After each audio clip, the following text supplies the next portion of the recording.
Welcome to The Cap, where we are here to speak with college reps and other professionals in the field of college admissions to help answer all your questions and guide you through every step of the process.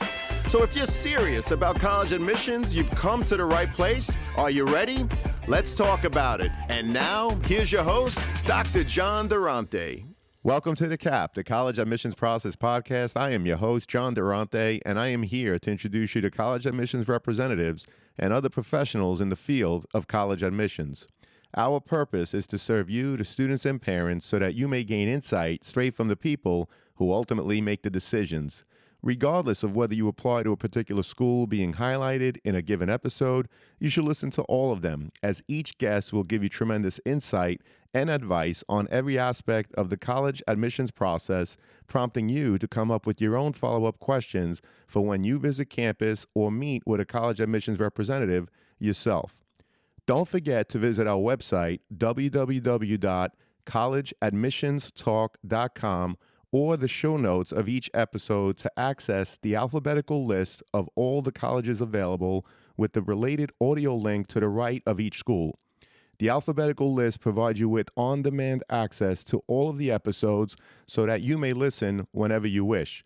And if you want to receive links to episodes before they are released on the podcast, along with other related resources, please fill out the email opt-in form also available on our website and in the show notes of each episode. Lastly, please email me with any questions or comments at collegeadmissionstalk@gmail.com. So are you ready? Let's talk about it. Welcome to The Cap, the College Admissions Process Podcast. I am your host, John Durante, and it gives me great pleasure to introduce to you today Joelle Rankins Goodwin, who is the Senior Associate Director for Recruitment and Outreach at the University of Oregon. Joelle, thank you so much for being here today. How are you? I'm doing well. Thank you so much for inviting me. It is my pleasure and honor. I'm really looking forward to this conversation. So, Joelle, let me start by asking you, what would you say is the most exciting thing happening at U of O right now? There are a lot of things exciting happening at the University of Oregon right now. Construction. We're putting up lots of new buildings. We've recently built a new welcome center, Unthank Hall, beautiful state-of-the-art building. That came up. We've got another residence hall. When I went to the University of Oregon, the residence halls we stayed in were, built in the 1950s and 60s. And so now we're trying to bring them bring them up to date. And so there'll be another building coming down. So we'll open a new one this fall, and then another one will come down after that one opens up. And so just making more room for our students and making a more pleasant living conditions. The other exciting thing, I guess I probably should have said this first, is that we have a new president. We've recently hired John Carl Schultz, who came in from the University of Wisconsin at Madison, and he will be the 19th president of the University of Oregon. And so we're looking forward to him starting. I actually got to see him, meet him today. He was on campus for some meetings, and just got to introduce myself real quickly. And then again, going back to talking about the building and construction and stuff, about 2 years ago, we opened up the Phil and Penny Knight campus for accelerating scientific impact, also known as the Knight Science Campus. Maybe your folks recognize the name Phil Knight. He is one of the co-founders of Nike, and a lot of people know that we get a lot of love from Phil and Penny Knight. But this new campus is designed to accelerate the cycle of moving discoveries to impacts for greater good. It's the ability for students to have interdisciplinary collaboration is the purpose of this. It's to train new generations of scientists and great ties with industry, entrepreneurs. It's kind of like an incubator, those incubator businesses that they have, and just a way to collaborate. So we're really, really excited about that. Now, the first part of the campus opened about 2 years ago, and I can actually look out my window and see that building behind it. They are building the second part of the night science campus. So those are some of the exciting things that are going on. Is just expansion, and just working on towards the next great thing.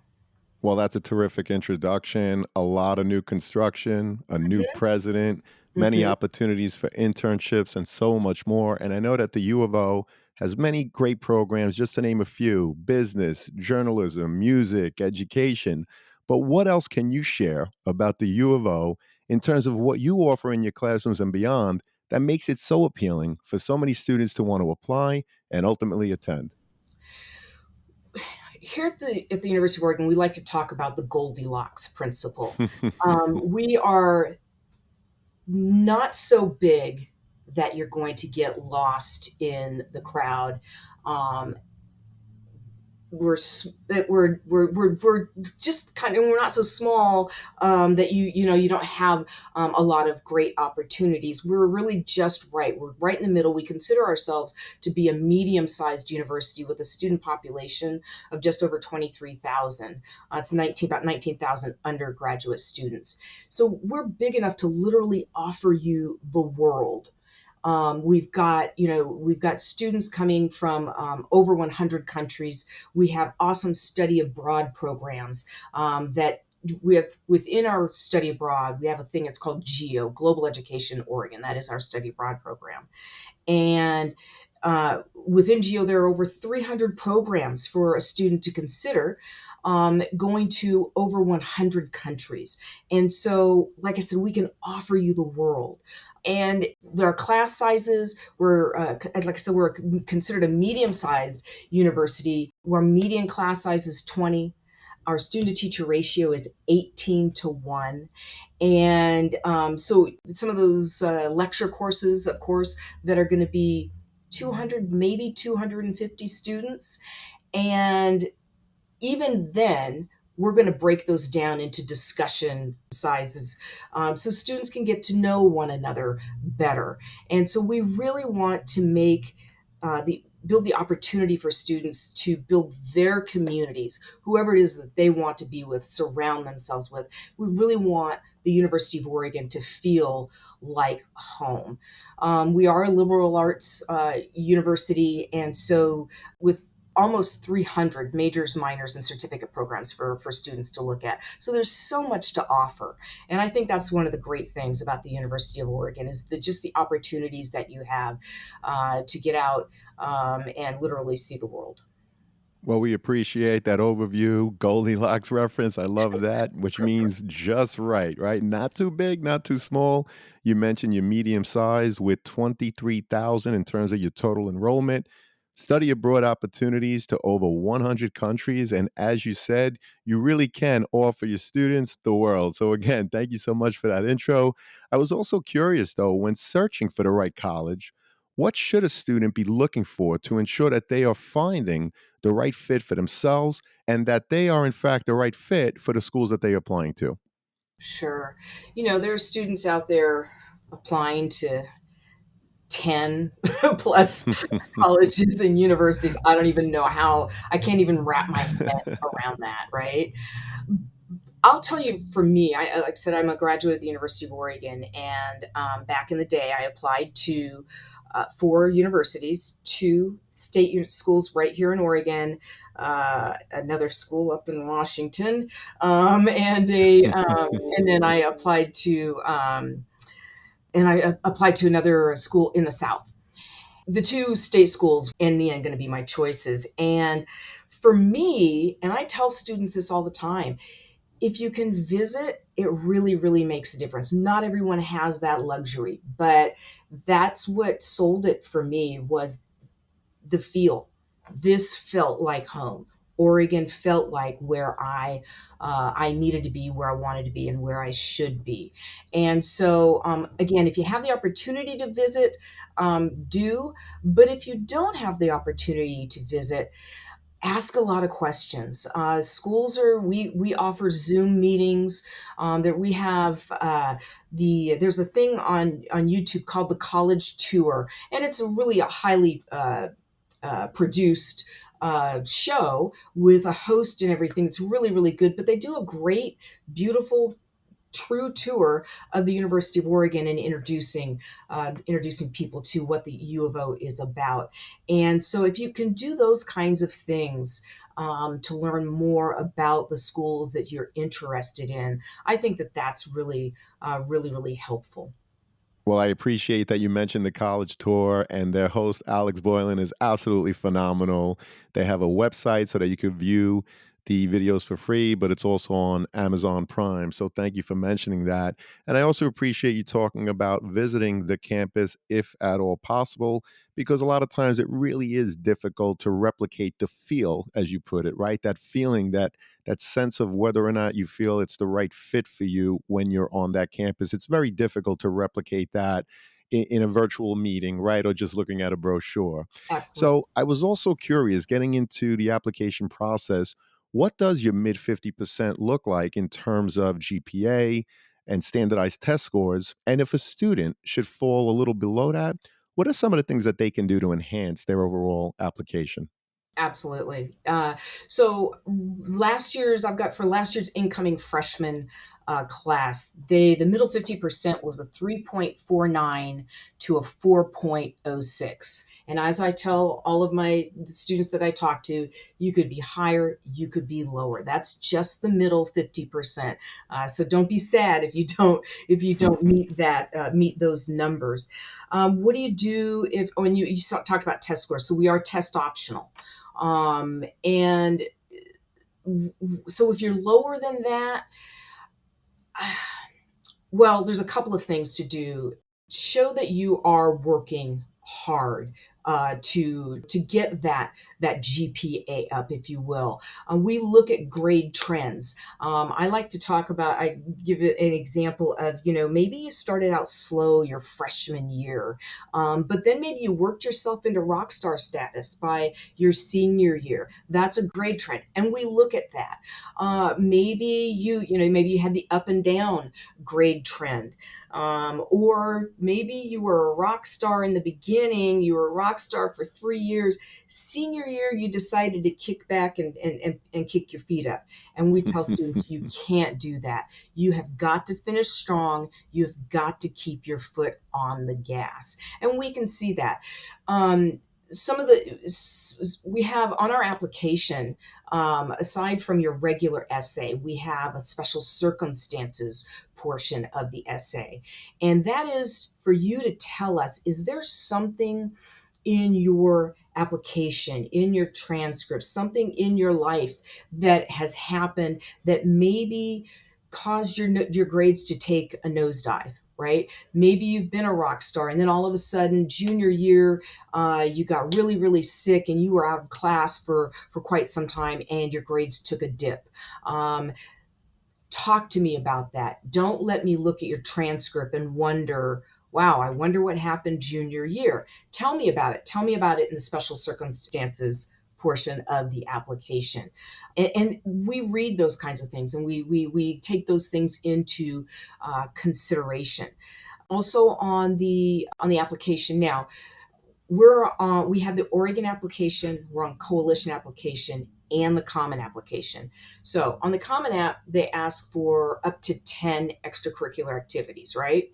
On ours, we actually only ask you for 3. But if you're filling out the common application, if you just list 10 things and say, I did this, this, and this, and maybe it's a one and done activity, that's not too terribly impressive, right? Show me that you have put some time and just some heart into whatever your activities are.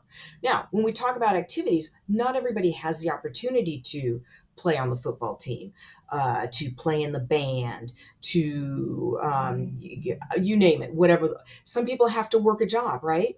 Some people are going home and babysitting little brother or sister. To us, those are activities.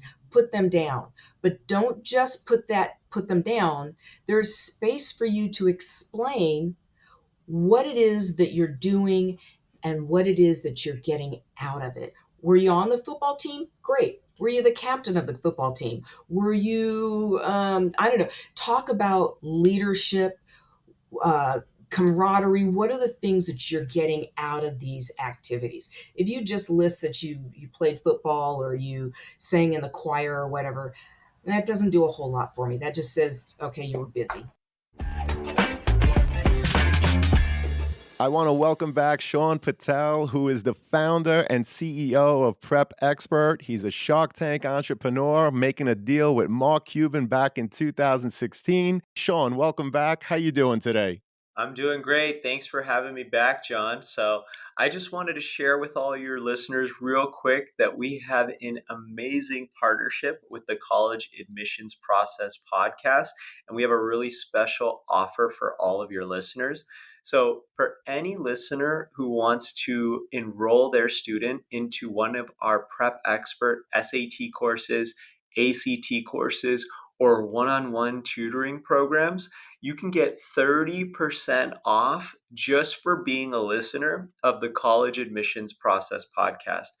All you need to do is put in the promo code College Talk, one word, just College Talk, and that'll give you 30% off all Prep Expert SAT courses, ACT courses, or one-on-one tutoring packages. Make sure you use the link in the show notes of the College Admissions Process podcast. Thank you, Sean. We really appreciate it. To our listeners, as an affiliate partner with Prep Expert, I want to be transparent with you that for every purchase made, the College Admissions Process podcast will receive a small commission from Prep Expert. But rest assured that we only promote programs that we believe in and feel would benefit our listeners. For more information, please see the Prep Expert affiliate partnership link in the show notes. And now let's get back to the show.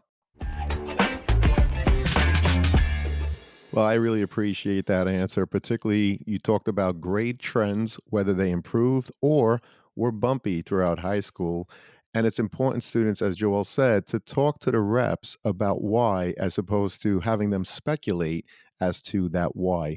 I also appreciate you mentioning the extracurriculars, particularly jobs, or in fact, if you have to babysit a younger sibling, explain that, include that, so that the reps can get an overall picture of who you are. If you're required to watch a sibling or if you have a part-time job, that might be the reason why you're not so active in school in terms of clubs because you have other obligations to the family.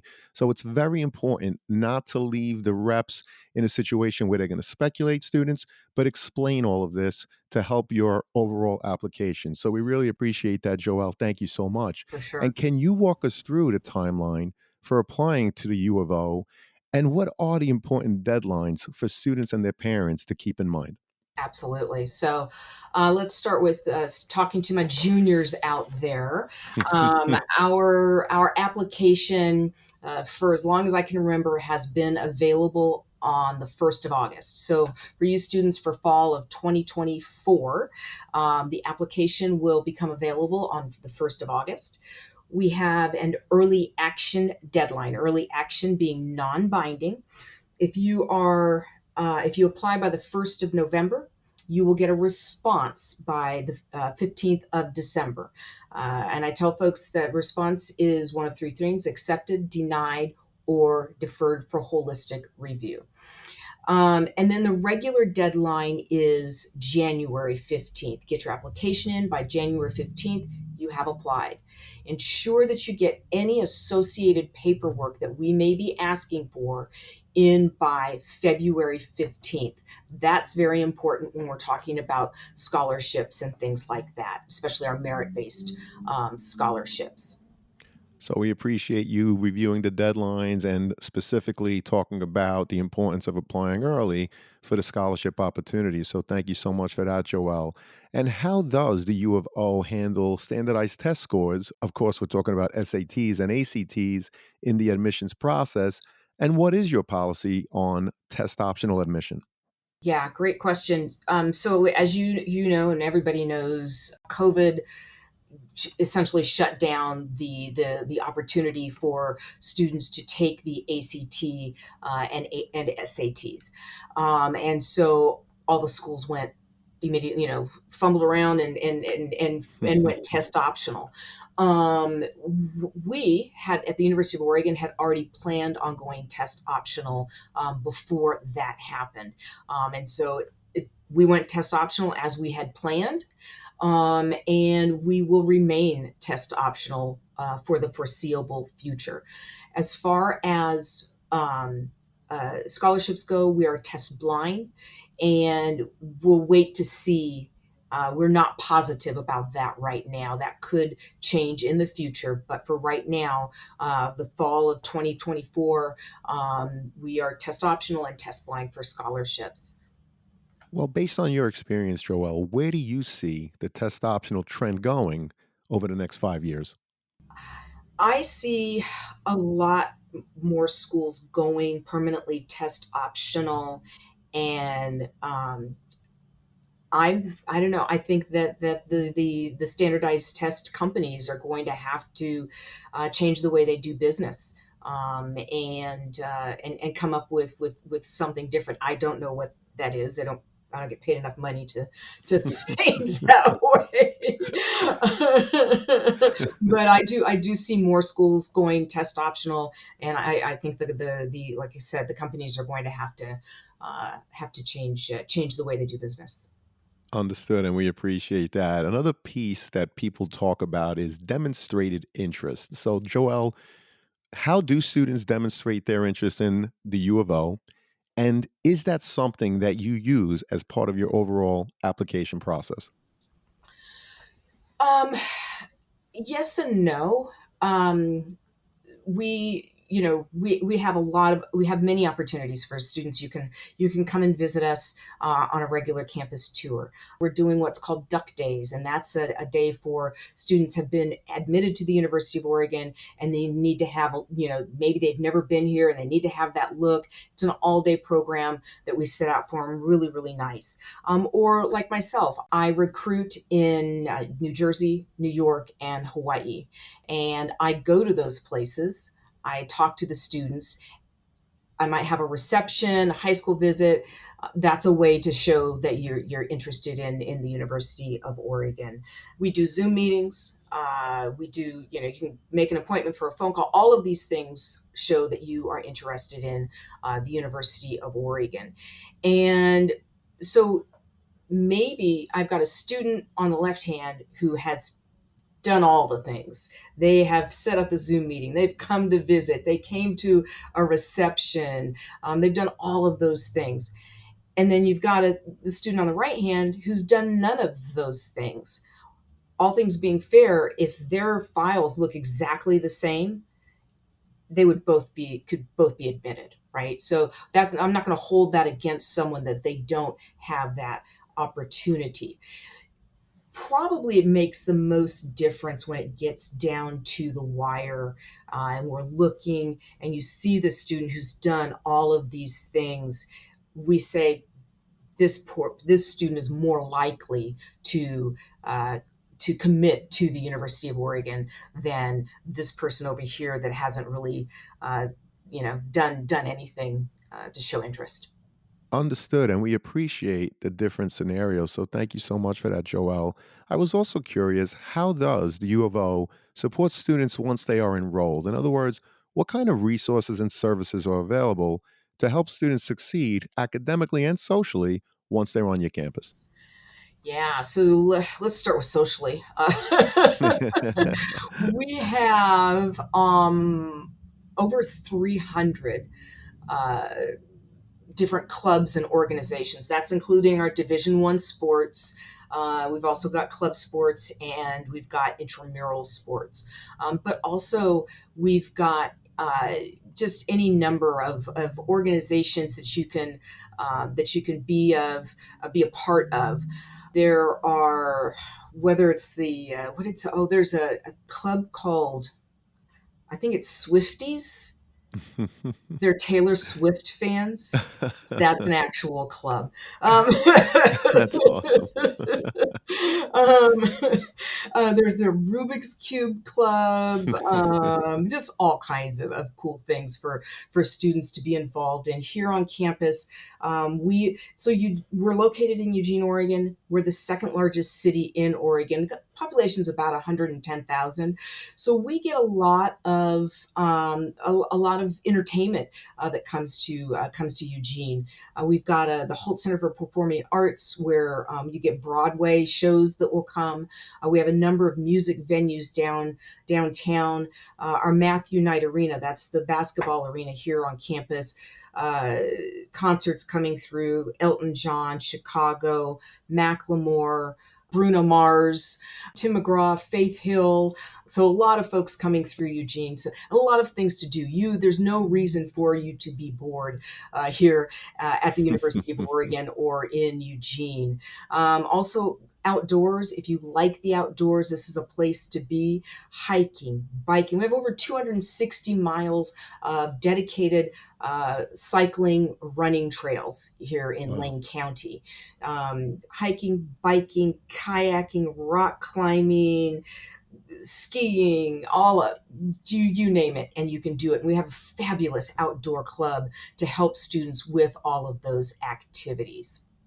Now, support academically, things like that.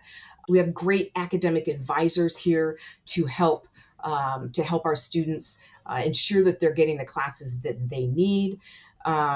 We have excellent mental health support. Within mental health, we have crisis support. We've got therapy here on campus. Mental health has always been important, right? But probably never more so than when we were hit by the COVID-19 pandemic. And so we really, really wrapped our arms around the mental health thing and ensuring that our students are getting those things that they need to just survive, to live. And we have the counseling services at our health center. Other things that I can mention: we have safe resources for students here on campus. If you are, let's say you're studying one night, we have this thing called Safe Ride, and you are studying. You're in the library. It's midnight. You don't realize it, and you get up to leave, and you don't want to walk home by yourself in the middle of the night. You can call Safe Ride to come and to pick you up. We have the Division of Equity and Inclusion in our on campus here, ensuring that those students, those folks who may feel marginalized, have the support that they need. We have the Black Cultural Center, Lily Reynolds Black Cultural Center, which was just built a couple of years ago, a safe space for our Black students that are coming through. We have LGBTQIA communities for folks, again, to feel supported. We have a men's resource center, a multicultural center, non-traditional students, those students who may be starting a little bit late, transfer students. We have a veterans center.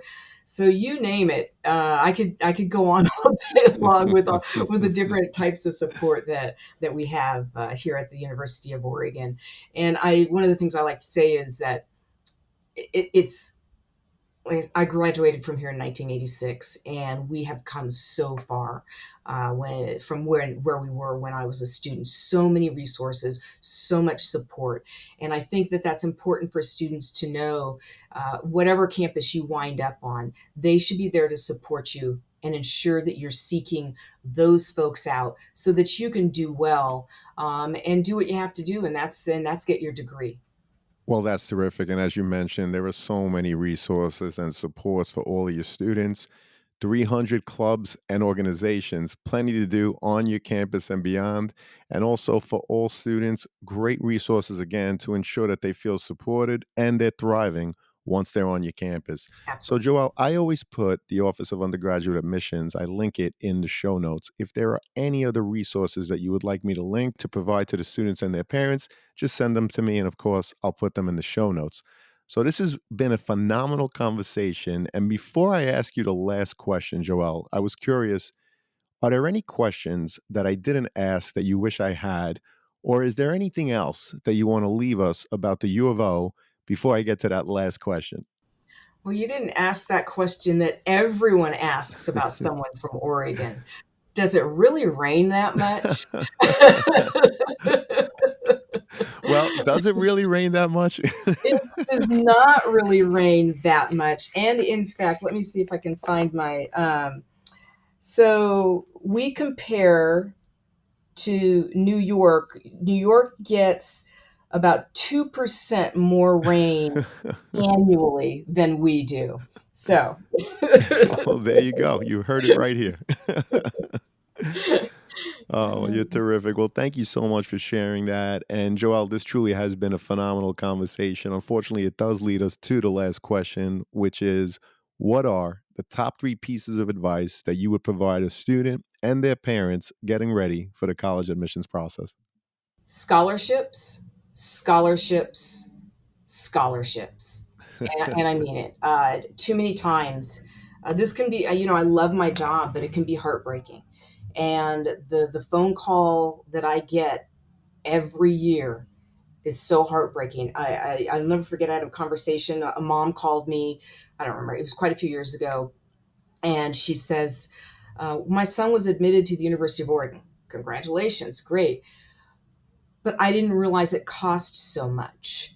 He's wanted to be a duck since he was 6 years old. We can't afford this." And when I'll be at a college fair or something, and students walk up to me, parents, so they'll be freshmen and sophomores in high school. And, oh, we're a little bit early. It's never too early. Start thinking about it now. I started saving for my son when he was 6 months old. All right. Right, Um, right, and so you've got to, yes, you may have your dream schools, but you need to look at the cost of those dream schools. And then you need to figure out how you're going to pay for it. And there are scholarships out there to be had that go unclaimed. And so when students and parents come to me and ask, they showed me their financial aid letters. We have a few merit-based scholarships, just solely based on GPA, and we give out quite a few of those, but it doesn't cover everything.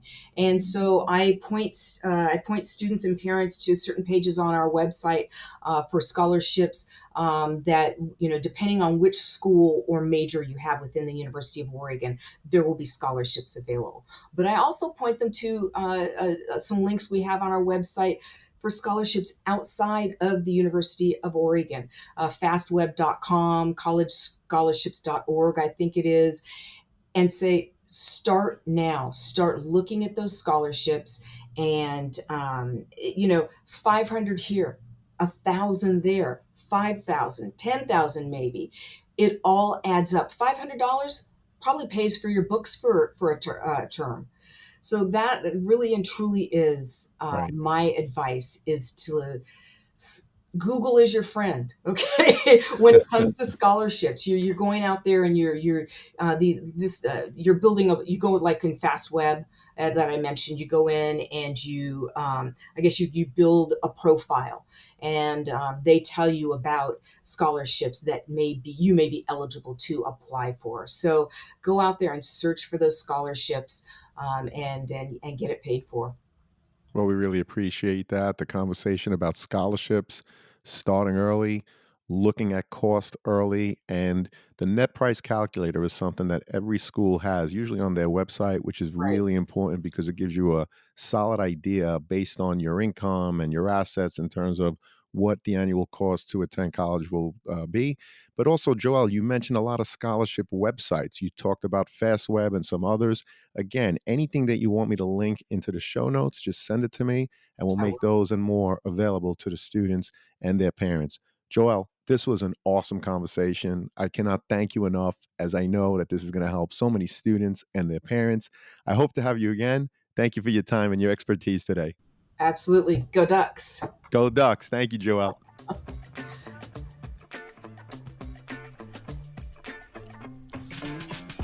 Thank you for joining us on this episode of the CAP, the College Admissions Process Podcast. We hope you enjoyed the show. If you did, please don't forget to tell a friend and follow us on Facebook, Instagram, Twitter, and wherever you listen to your podcasts. I am your host, John Durante, and I look forward to seeing you on the next episode of the CAP.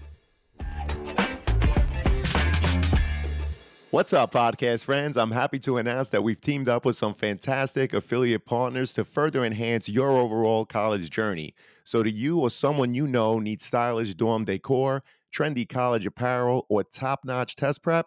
Whether it's creating a cozy home away from home, flaunting the latest in college apparel, or securing top-notch test prep help, we've got you covered.